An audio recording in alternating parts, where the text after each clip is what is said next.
friends, and welcome back to my channel. I am thrilled tonight to be sharing with you a little DIY recipe on how to make your own homemade organic chapstick.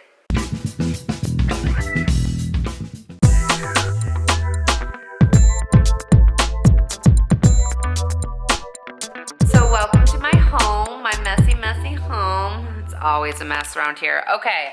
So I started making these awesome chapsticks a couple of months ago when I got started with my journey of essential oils. Like, I love doing DIY stuff, and one of the things, I'm so bad about chapstick. Like, I go through chapstick like no other. And so of course I was looking for like a really clean organic chapstick with no toxins and all that. I just wasn't really finding anything that fit the bill for me. And so I decided to go ahead and make some of my own. So I have actually been making these and adding them to my welcome packets for any of the new members who sign up with me for Young Living.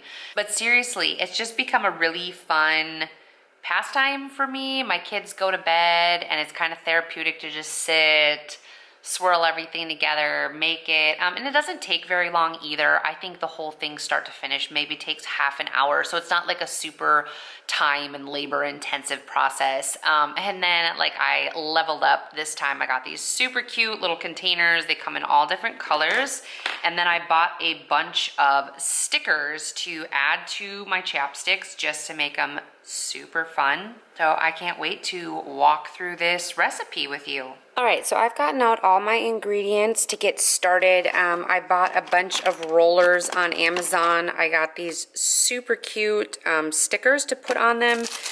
They come in a bunch of different designs. I've tried a couple different mixtures and I've really landed on Cassia and Thieves. I feel like these two together just make this really warm scent. They're wonderful. I use just a little bit of a squirt of sweet almond oil for extra conditioning for your lips.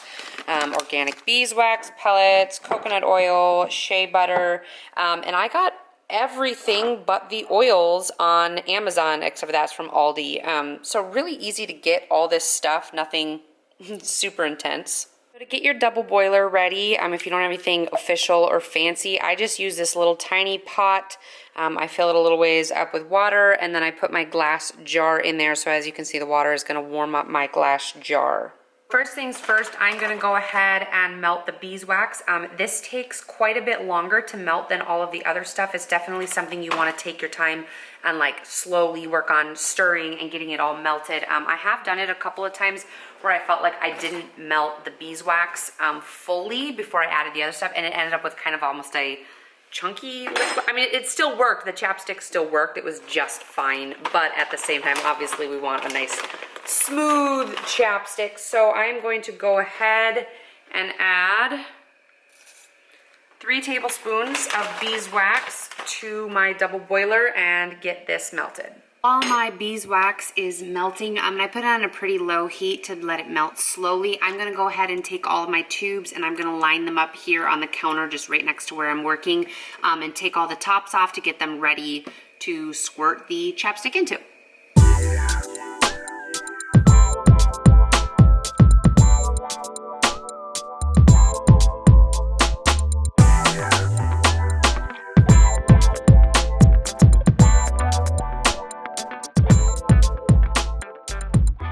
Once the beeswax is fully melted, you're going to want to go ahead and add 3 tablespoons of the shea butter and 3 tablespoons of coconut oil.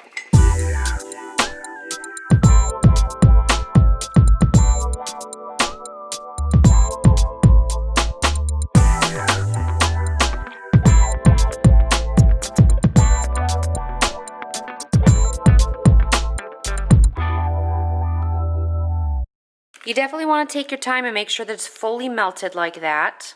And then once it's fully melted, I just add a dropper of the sweet almond oil, and then I do 10 to 15 drops of cassia and 10 to 15 drops of thieves.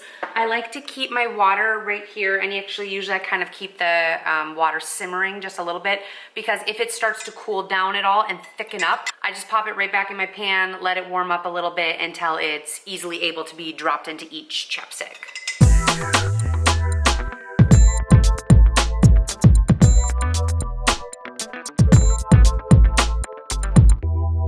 Once your chapstick chapstick is all mixed up, you just go ahead and suck it up in the dropper and then start adding it to each chapstick container. This can get a little bit messy, so I just do my best not to get it all over, and then afterwards I clean off the containers.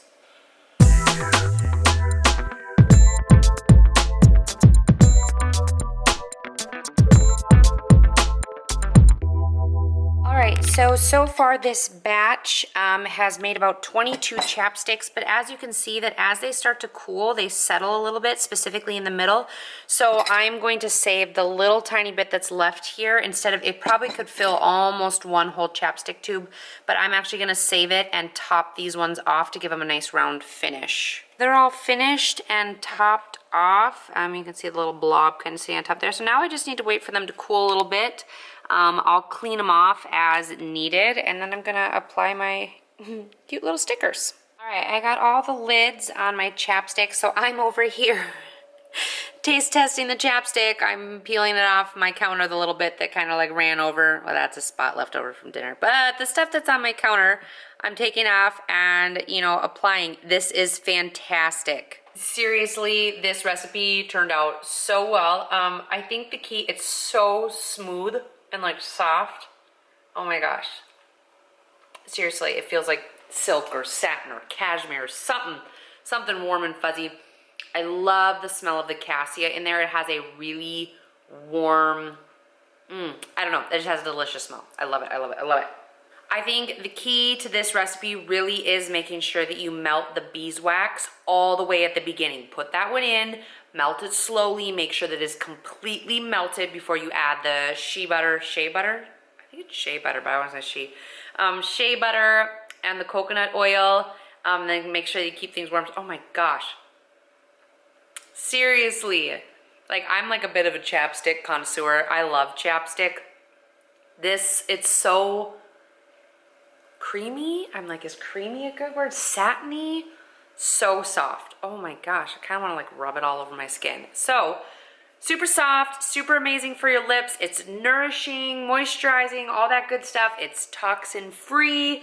You know, it's gonna give you a little immune boost with the thieves in there. I'm like, what is not to love? Literally, this is awesome. Make some. Once the chapsticks are completely cooled, I just go ahead and snap the cap on, and then any little bit of the chapstick formula that gets on the container, I wipe off with a towel or whatever. And then I'm gonna go ahead and add stickers. So this is the first time I've done the stickers, but I found a super cute pack on Amazon. They were cheap, and I just felt like adding stickers to them. Oh, can you see it? I felt like adding stickers just gives it that little extra touch.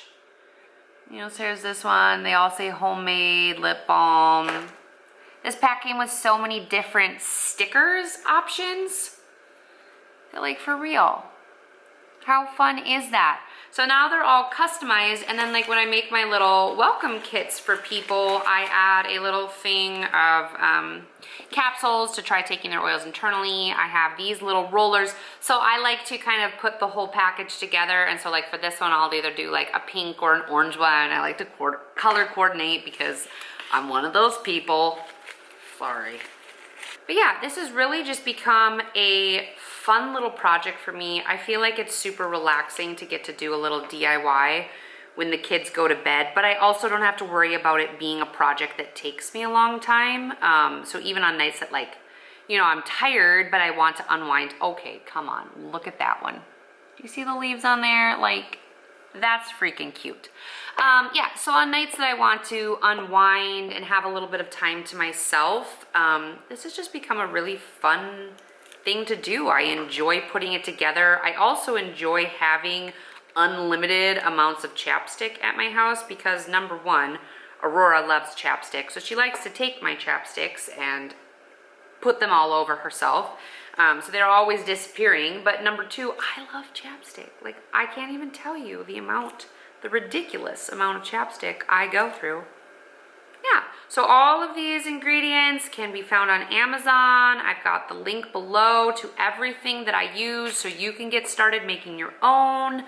You know, try some different recipes. I've also added flavors like lavender, I've done lemon, I've done orange, you know, done like a citrus flavor, that type stuff. And I know this winter I'll probably be exploring some different scents again, but whatever, maybe start with Cassia and Thieves if you're a little nervous about your own like blending sensibilities, and go from there. So yeah, I hope you enjoyed this little video, and let me know if you try making your own chapstick and how it worked out for you. All right, I will see you next time.